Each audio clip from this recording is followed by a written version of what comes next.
ENB award में UP तक की धूम, बेस्ट इलेक्शन कवरेज और बेस्ट रीजनल वेबसाइट के जीते अवार्ड्स। आप सभी का बहुत बहुत शुक्रिया।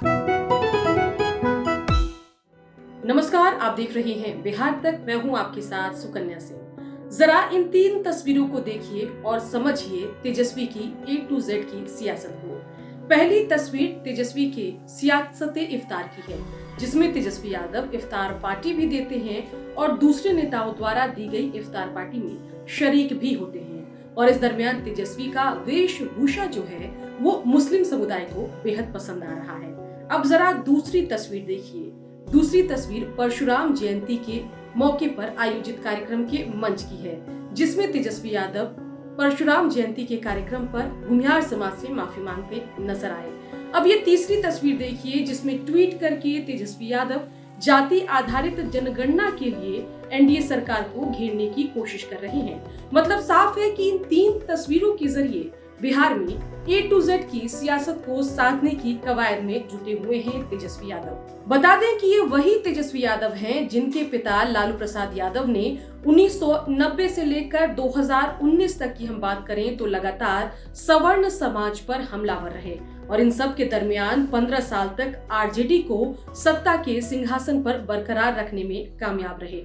और इस दरमियान लालू प्रसाद यादव ने वफादार MY वोटर को कमाने में भी कामयाबी हासिल की। ये मुस्लिम यादव वोटर तब से लगातार आरजेडी के वफादार बने रहे और हमेशा ज्यादातर मौकों पर आरजेडी के पक्ष में मतदान भी करते रहे। 2005 में वक्त बदला और बिहार के हालात भी बदले और आरजेडी सत्ता से बेदखल हो गई। बिहार में एनडीए की सरकार बन गई। एक बार 2015 में नीतीश की अगुवाई में 1.5 साल के लिए सत्ता वापसी का मौका मिला, लेकिन उसके बाद कभी दोबारा मौका आरजेडी को नहीं मिला, जिससे तेजस्वी यादव को सीख मिल गई कि अगर बिहार की सियासत में बरकरार रहना है तो MY के खाके से, फ्रेम से आगे बढ़ना होगा, A to Z की पार्टी बननी होगी। और इसलिए 2020 से कई मौकों पर सवर्णों को साधने की कोशिश में जुट गए हैं तेजस्वी यादव। लेकिन इस दरमियान तेजस्वी यादव ये भी खास ध्यान रख रहे हैं कि कहीं से भी अपने MY कॉम्बिनेशन को नाराज नहीं किया जाए और उनको भी साथ लेकर चला जाए। इसलिए कभी इफ्तार पार्टी के बहाने तो कभी किसी और बहाने मुस्लिम और यादव वोटरों को भी वो साधते रहते हैं। बता दें कि तेजस्वी के लिए MY कॉम्बिनेशन से आगे बढ़ना इसलिए भी जरूरी है क्योंकि मुसलमान वोटरों की अगर हम बात करें तो बिहार में मुस्लिम वोटर 16-17% के आसपास है। यही संख्या तकरीबन यादव वोटरों की भी है। कुल मिलाकर अगर दोनों वोट बैंक को जोड़ भी दिया जाए तो तेजस्वी को 32-34 वोट प्रतिशत ही मिलेगा अगर 100% मुस्लिम यादव भी तेजस्वी के पक्ष में मतदान करते हैं। और ये मत प्रतिशत तेजस्वी को सत्ता तक पहुंचाने के लिए काफी नहीं है। तेजस्वी को अब अपने वोट बैंक को बढ़ाने की जरूरत महसूस होने लगी है। चलिए अब आपको कुछ कारण बताते हैं जिस वजह से तेजस्वी ने तय किया है कि आरजेडी को A to Z की पार्टी बनानी है। बता दें कि बिहार जाति आधारित राजनीति से आगे बढ़ने की कोशिश में जुटा हुआ है।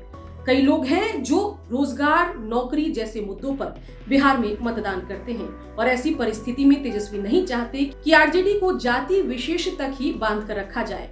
दूसरा कारण यह है कि बिहार में बड़ी संख्या में युवा वोटर हैं और ये वोटर जात पात से आगे बढ़कर मतदान करते हैं और तेजस्वी यादव खुद को इन युवा वोटर का नेता मानते हैं और इसलिए तेजस्वी यादव चाहते हैं कि किसी खास जाति या किसी खास कॉम्बिनेशन तक आरजेडी को बांधकर न रखा जाए, उसे A to Z की पार्टी बनाया जाए। 2014 के बाद बीजेपी ने ओबीसी वोट बैंक में सेंधमारी कर ली है और ऐसे में आरजेडी के मैच विनिंग MY कॉम्बिनेशन से अब बिहार में बात नहीं बन रही। इसलिए तेजस्वी यादव भी चाहते हैं कि काउंटर अटैक करके बीजेपी के सवर्ण वोट बैंक पर सेंधमारी की जाए। साथ ही तेजस्वी को ये भी पता है कि सिर्फ MY कॉम्बिनेशन के जरिए सत्ता तक का सफर आसान नहीं है। ऐसे में अगर कुछ और जात का समर्थन आरजेडी को मिल जाए तो बड़ी आसानी से बिहार में तेजस्वी यादव सीएम बन सकते हैं। खैर, तेजस्वी यादव ने कोशिश तो शुरू कर दी है, लेकिन देखना होगा कि क्या तेजस्वी यादव को आगामी विधानसभा और लोकसभा चुनाव में आरजेडी को MY से आगे बढ़ाकर A to Z की पार्टी बनाने में कामयाबी मिलती है या नहीं। बिहार की खबरों के लिए आप देखते रहिए बिहार तक।